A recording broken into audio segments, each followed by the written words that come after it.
Hi everybody, I'm Casey Armstrong. I'm the CMO over at ShipBob. We're a global fulfillment provider. We work with about 7,000 brands today. We have facilities around the world. One of our customers is CLEARSTEM, who is here with us today. And I will hand it off first to Heather to introduce herself. Hi, I'm Heather Rogers. I'm a practicing dermatologist in Seattle, as well as the founder of Dr. Rogers Skincare. Hi everyone, my name is Kayleigh Christina. I'm the co-founder and CGO of ClearStem Skincare, the first anti-acne and anti-aging clean skincare brand. Hi, I'm Katerina Schneider. I'm the founder and CEO of Ritual. Ritual is a health company that is setting a new standard in the supplement industry through traceable science and traceable sourcing.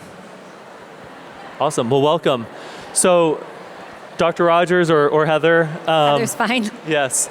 I'm going to start with a very selfish question. So as somebody born here and has grown up and still lives in Southern California and melanoma runs in the family, I know you're not only running your company, but you're also a full-time practicing dermatologist. What's your number one tip for skincare for people like myself or everybody in the audience?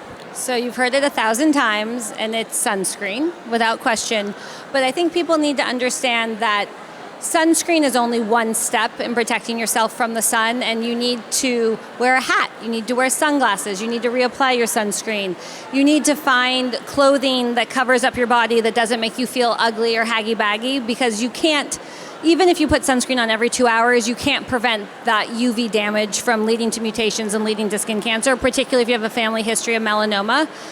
But also, 90% of aging comes from the sun, so if you want to keep your collagen, keep your skin looking good, you really have to protect it throughout your life, not just figure it out at 45 and try to correct the damage you've already done. Okay, well I appreciate that. So again, you're a full-time dermatologist, you're the founder of your own brand. How do you juggle both? My husband retired. I work a lot. I am a very productive person, and I actually, honestly, I do not know a working mother who is not a very productive person. So I don't think I'm special. I think that I have a little bit of masochism, but you learn to surround yourself by capable people. You learn to hire other people who are passionate, who care about the things that you care about, and you learn to trust them and really build a team. And I employ 30 people at my medical practice. I employ another large group of people with my skincare company. And it's better when you have more smart people thinking about things and being invested in things, you get better answers. And so in some ways, if I wasn't so busy, I don't think I would allow other people to be as involved. And by being pushed to extremes, you actually get better help. So that's what works for me. Nice. I agree with that. I appreciate that. And we'll dive into some of the origin story in a bit. But Kat, as we move on to you, and as I told you backstage, my wife's been a longtime customer, so thank you for that. I read a quote from you. You said part of founding Ritual, you invested in yourself. And so if you can just talk me through like what does that mean, and what forced you, and you said I really need to start this company.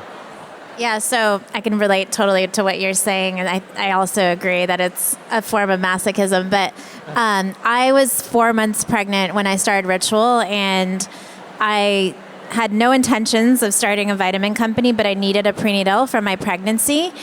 And when I looked at what was in the market, both in the stores or at my OBGYN offices, I was shocked that there was nothing that met my standards, both on the science side, but both on the clean and traceable sourcing side. I could understand where the ingredients I was putting in my body and my food was coming from, but why could I not know what I was putting in my body every single day for my pregnancy? Everything from high heavy metals to artificial colorants to God knows what. I knew that we deserved better, and fast forward today, thank you for your wife's support of our business. We have one of the leading prenatal vitamins in the US, number one online, number one on Amazon, number one in Whole Foods, and a lot of the channels that we launched.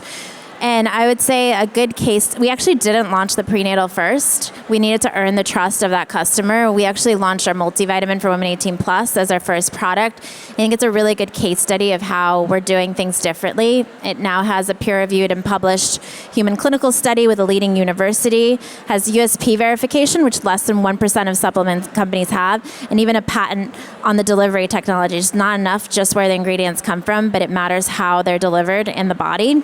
And fast forward today, we crossed 9 figures in revenue 2 years ago, and we've been growing rapidly ever since. That's amazing. So when you're launching a multivitamin, there's obviously a lot that's going into that. And as the founder, as you're going through like the whole sourcing process and the testing process, how did you juggle that of identifying like where you were able to, pull all the different ingredients from and put this together for your initial launch? Yeah, it took a lot of twists and turns, and I would say our company's ethos is always evolving and setting higher and higher standards. So in the beginning, I hired one of the leading scientists in the industry full-time, and we partnered with suppliers like omega-3 from microalgae from British Columbia, D3 from wild harvested lichen, and we actually listed the suppliers' names and where the ingredients were coming from on our site. Several years later, we took that one step further and launched a certificate of traceability tool where people could not just see their ingredients, where they were coming from, but the certifications, the testing, and also the sustainability of even just the packaging materials. And we kind of laid the right bricks in the beginning, and I think that's an important message, like do the right thing from the beginning. And it allowed us more recently to become a B Corp certified company, to get Clean Label certified across our whole product line. And more recently, we also won the Net Zero Award. So doing a lot when it comes to climate as well. So, Heather mentioned surrounding yourself with really strong people. You mentioned, it sounds like one of your first hires, maybe your first hire was somebody more senior that was so instrumental to your guys' launch. What's your biggest tip to founders early on when you're trying to really attract this strong talent, but you don't necessarily have, the years of background to show for it? I would attribute most of Ritual's success to the talent that we have on the team, myself excluded. And part of that was from the beginning just hiring people that were filling the gaps in my talent, where I was strong was on brand and kind of storytelling and communication, but I knew that I needed to hire a chief scientist. So we hired a scientist who was ex-faculty at Harvard Medical School, PhD in physiology. I knew that I wanted to make a lot of impact when it came to climate, so we hired the head of mission from Beauty Counter, and we're doing things on the advocacy side as well as so much stuff on the net zero climate side. And it just really comes down to not being afraid to message people on LinkedIn. I would say that's the biggest tip. I can't tell you how many hundreds of people I've messaged just asking to pick their brain, and then realizing that they were kind of fans of the mission and hiring some of the best leaders in the world. Nice. I'm glad you called out mission. I feel like companies that actually truly follow and believe in their mission, it can carry you very far. I know I feel that a lot over at ShipBob. So Kayleigh, longtime ShipBob customer, so thank you very much. I'm also, as I told you earlier, I'm a customer as well. You talk a lot about clean and non-toxic and the things you put on your face. It is kind of crazy, especially as I look through the things that I've ingested or put on my body over years. What was it that really drove you where I have to start this company? There's 2 things I really talk about within our ingredient ethos, and that is being clean and non-toxic or free of hormone disrupting ingredients, but also non-pore clogging as well. So about 8 years ago, I struggled with really aggressive cystic acne, and I went to every specialist, esthetician, doctor I could possibly find. And my experience was always leaving with a prescription and never understanding where my acne actually came from. And this left me so exhausted. So I started to self-experiment by putting myself on different protocols and diets and spending thousands of dollars on different skin treatments, skincare, and my acne just came back even more aggressively. So that's when I really took it into my own hands to dive deep into what are the actual root causes of acne that people aren't talking about. Stress and blood sugar related, deficiency related, hormone, digestion, drainage issues within the body as well, if your body isn't draining and digesting properly. So at the same time, I met my co-founder who owns San Diego Acne Clinic, and she really transformed all the education I had already been learning and then some really specific acne nuances. So we decided to create a line that really helped with both, with acne and aging, because historically, acne products will just destroy your skin. They rip apart your skin barrier, make you really sun sensitive, which we know accelerates aging, that Heather was talking about earlier. And so we wanted to create a product that helped with acne, but also aging at the same time. And most anti-aging products on the market are filled with a lot of pore clogging ingredients. So anti-aging skincare was causing people's acne, and using anti-acne skincare was causing accelerated aging. So we wanted to create a line that did both, that was also free of no pore clogging ingredients and was also clean and non-toxic, because what we put on our body gets absorbed into our bloodstream, and that can manifest in different ways in the body. Nice. Well, I wish a lot of these products existed back when we were in high school. I forget what the go-to was for... Proactive. Yes, Proactive. That was like the only option. And then... And it really dries you out. Oh my God, yes. The amount of money I spent on chapstick. So anyways, so thank you for that, and for the people that need that now. And so you guys, it's been so amazing to watch your guys' growth from behind the scenes. It's been seriously so impressive, and as you guys have been able to keep the team, very lean. What's a story from from the early years that maybe stands out to you, that it's just like, how the heck did we come across that, or like pull through that? Again, you guys are much more evolved now, but maybe a good story from the early years is you guys had to navigate a lot of curveballs. I think it's honestly being so naive when you're building a company and having no idea what you're about to get yourself into, that you just develop this strength of, I'll figure it out. So, I mean, for us, gosh, there was so many things that went absolutely haywire in the beginning. Wrong product was delivered. One of the biggest ones that happened to us is we got bottles delivered with a completely wrong label on it, and we had to fulfill retail orders, Amazon orders, all of this.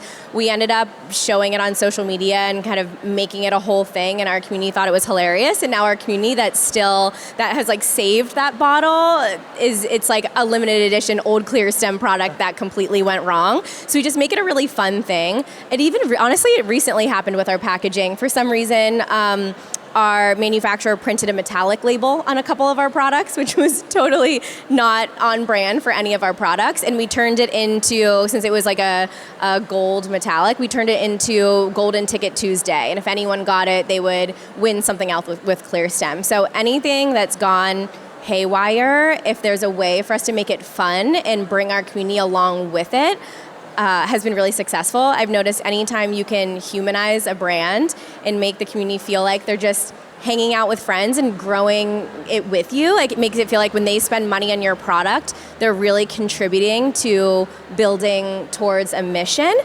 So the more you can just include them, you can make a lot of the problems that go haywire, just make them fun and not as big of problems. Yes, a true founder, the curveballs that you find ways to turn them into a positive.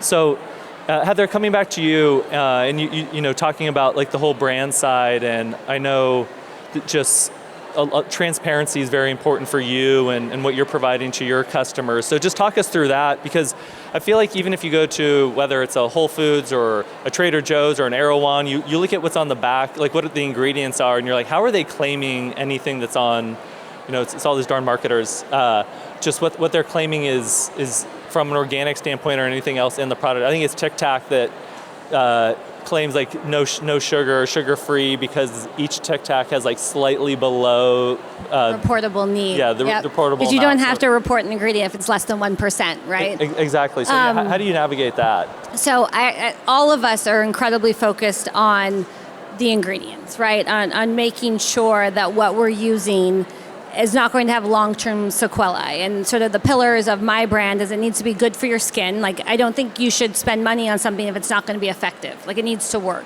But in addition to that, it needs to be good for the body, meaning it's not accumulation of hormone disruptors, parabens, these other concerning things. But then also it needs to be good for the world, meaning it's not going to accumulate in the trash. It's not going to accumulate in our waterways. And I think people are just starting to understand all of these personal care products that we use have long-lasting effects, not only on ourselves, but also on our world. And so I wanted to make a skincare company where, first and foremost, it worked. And it had to work on healing skin. I do a lot of procedures. I laser people, I do a lot of injectables. I am judged on how pretty I can make people. Let's just be fair. Like, this is why people come to see me. I am a cosmetic dermatologist. I make people look good. all day, every day. So if I tell you to do this $5,000 CO2 laser and then you go home and put Aquaphor on your face, which is what you've been using for forever, that has lanolin in it. Lanolin is the allergen of the year this year. 33% of kids are reacting to it, 66% of kids if they have eczema, and yet we're all told to use it all day, every day. And so I wanted to provide a better, meaning more effective option with only using ingredients that first and foremost had data behind them. Secondary, I knew where they came from. Third, they biodegrade. Like they cannot accumulate in me or in the world. And that was my origin. And I now have 9 SKUs. They all have clinical studies. They all have data to support their efficacy. But more importantly, they are part of the long-term solution to transparency, to giving people cleaner, better options to use on themselves and their family members. And I love it that actually all of us are very much aligned in that. I think we have to have more and more companies that are really successful walking down this hard, expensive path, because if there isn't money behind it, other people won't do it.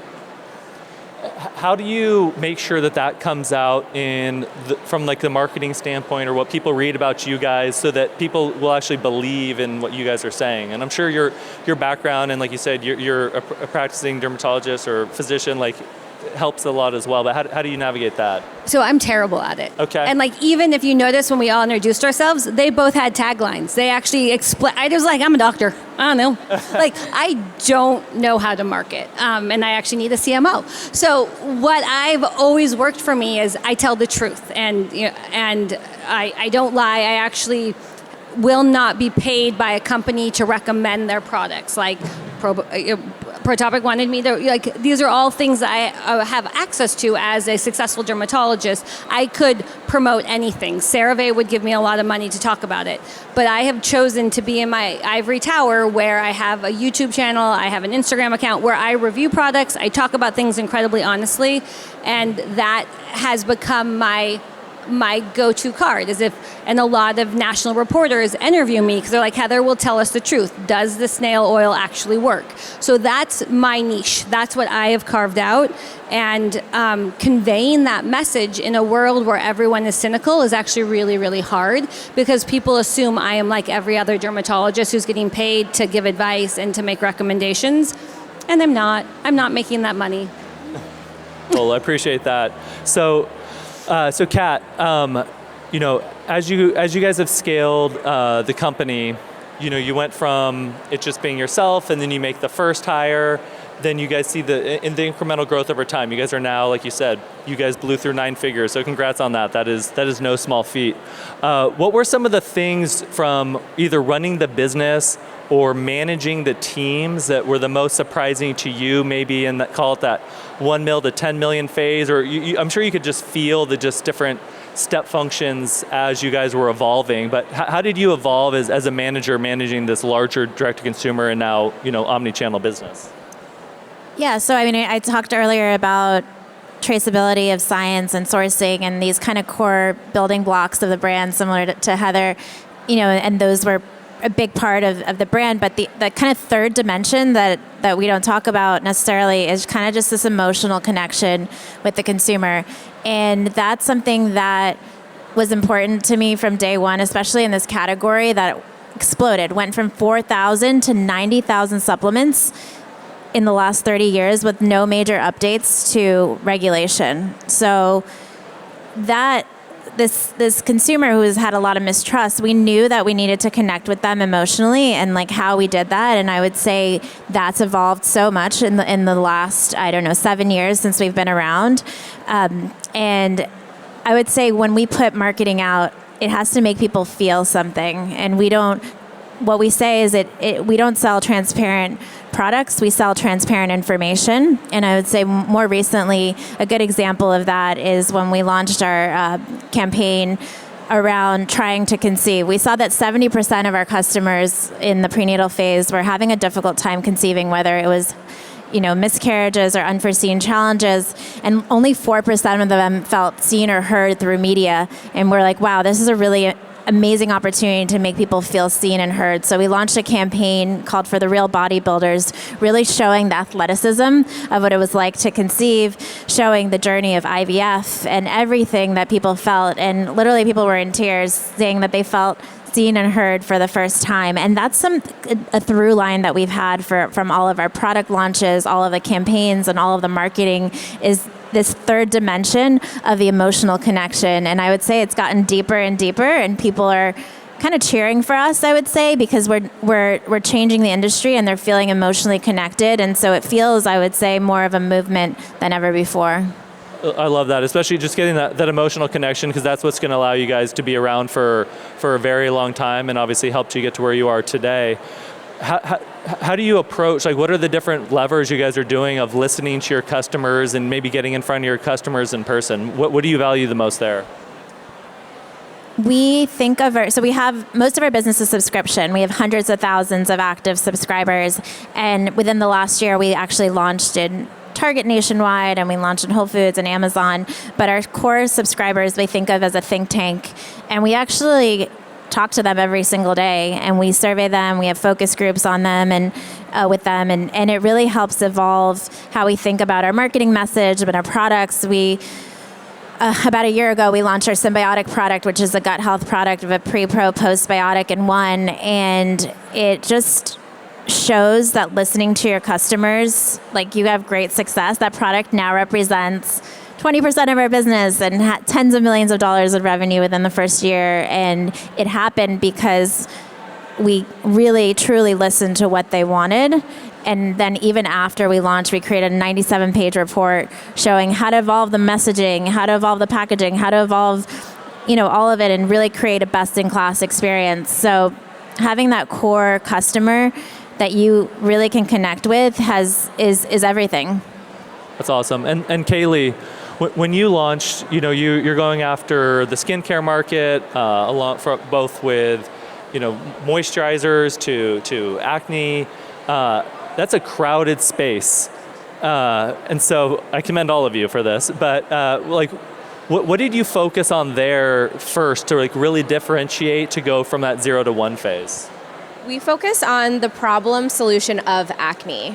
So many people are fed a lot of misinformation about acne, and to Heather's point, there's a lot of dermatologists that are just telling people to take CeraVe because they're being paid to, and so a lot of people are going to professionals that aren't Heather, going to professionals and just getting put on drugstore CeraVe when some of those products actually have pore clogging ingredients in them and can cause even more drying out of the skin, making their acne worse. So we've really focused on just pulling back and focusing on what are the root causes of acne, not even product related. So talking about the internal root cause of acne, the external root causes, which I talked about was pore clogging ingredients from makeup, hair care, potential other skincare they're using, and then how to have a proper skincare routine for someone who's struggling with acne in their later years in life. So we focus on mainly women, men too, but mainly women in their 20s, 30s, and 40s who are still struggling with acne. We've actually noticed that a lot of the moms that we're talking to will actually end up also buying ClearStem for their teenage son or daughter to help as well. But just really focused on the problem solution. The problem is acne, and that people have been fed a lot of misinformation about acne. So clarifying that information to make it less overwhelming. You have a lot of people who are struggling with acne that just feel so overwhelmed, defeated, and completely have lost hope, just think they're going to struggle with acne for the rest of their lives. So giving them hope, showing them that it's possible, breaking it down into steps, and then providing skincare that helps their acne without further destroying their skin barrier and causing that accelerated aging in their skin. That's great. And so I know a lot of people in the audience are running brands at various stages. I know you don't talk about your numbers often. I definitely won't be sharing any of them, but you guys are at a very impressive level of scale right now.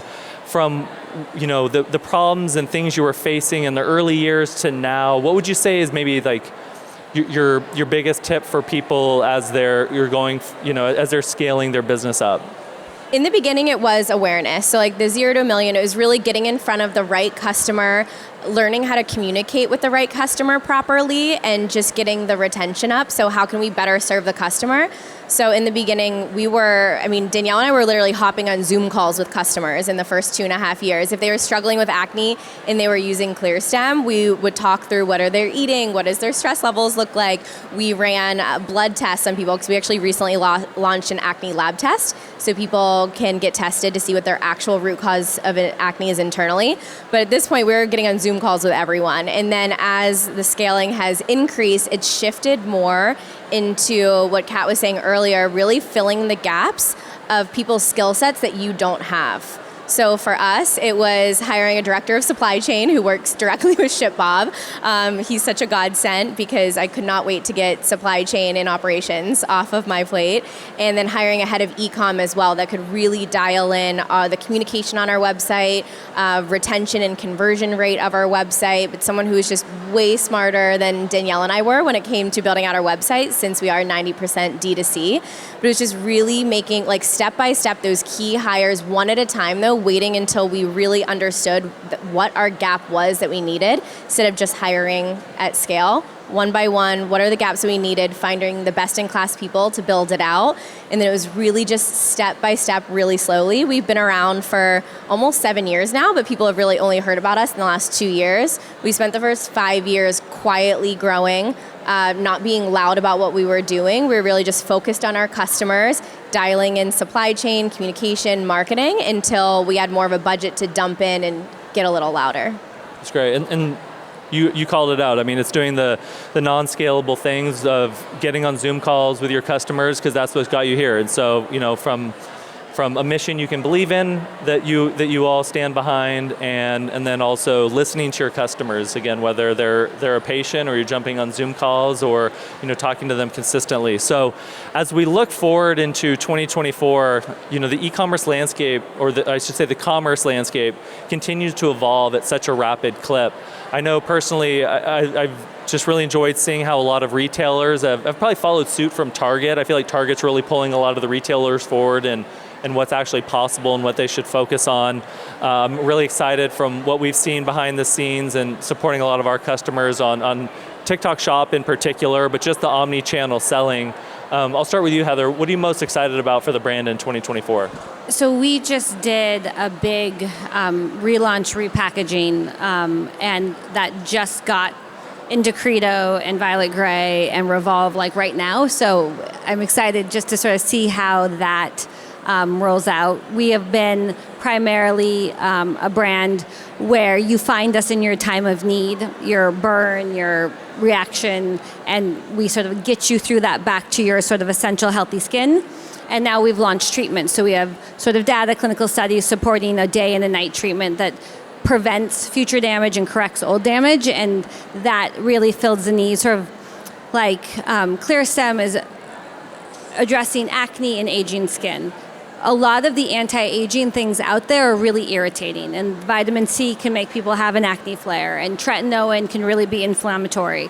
And so I wanted to create treatments that would do what you need them to do, reverse aging, protect your skin without that irritation, without the sort of extra damage. And it took me 3 years to make them, and we just launched them, and we were on the Today Show on Wednesday. Like, it's going really well, and that's exciting. So I have very high expectations. We have a number of other products that we're going to be launching in 2024. So sort of like ClearStem, we had 3 to 5 years of sort of figuring out our message, and now we've done that, and we sort of rallied up, and we got the funds, and we got the people, and so it's go time. That's great. Kayleigh, what about you? What are you most excited about this As next I mentioned, year? we recently launched our acne lab test, which has been my passion project for the last year, but truly a goal of mine for the last 7 years since we started ClearStem, because people can be doing all the right things topically for their skin, but if they still have an internal cause, whether that's a hormone imbalance, blood sugar dysregulation, stress-related digestion deficiencies that I was mentioning earlier, they're never going to truly solve their acne. They're only going to get it, 60% of the way there with skincare. And again, this leaves people so frustrated, overwhelmed, and completely losing hope in their skin. And so our acne lab test is a blood test that people can get done. And what they get back is their results from it. And then so they'll get their root cause of acne, but then a protocol that goes along with each. After they go through that, they also are put into our membership where we have video explanations really explaining all 84 plus markers that we're testing for, what they all mean. And so they can also read their own lab results if they want to learn even deeper. And then we have resources in there. We have master classes, Q&As with our acne specialists, but just giving people that extra level of knowledge, especially because we have so many customers that have dealt with acne for a decade. Like, that's a decade of losing confidence, of not showing up in your best way, of having to pack on makeup before you leave the house because you're terrified that everyone's looking at your acne. Acne is a huge mental health issue. And so to give people's confidence back and be able to show up the way they want to show up, and through that is understanding their body, what's causing their acne, so they can make decisions for their body moving forward. That's great. And Kat, you get to bring us home. What about you? Yeah, one thing that I think about 24 and beyond is our vision to be the most trusted brand for everyday health. And I think, how do we do that? It's to have a bigger impact, not just on our products, but the industry. And so more recently, we rolled out our advocacy roadmap, which include 2 areas of focus. The first is around the term clinically studied. It's something that has no kind of defined definition in the space. And so you have products that don't have clinical studies on the ingredients and sometimes the ingredients don't even match the dose in the clinical studies. So we announced that we were going to have human clinical studies on every single one of our products by 2030. We have 5 clinical studies underway.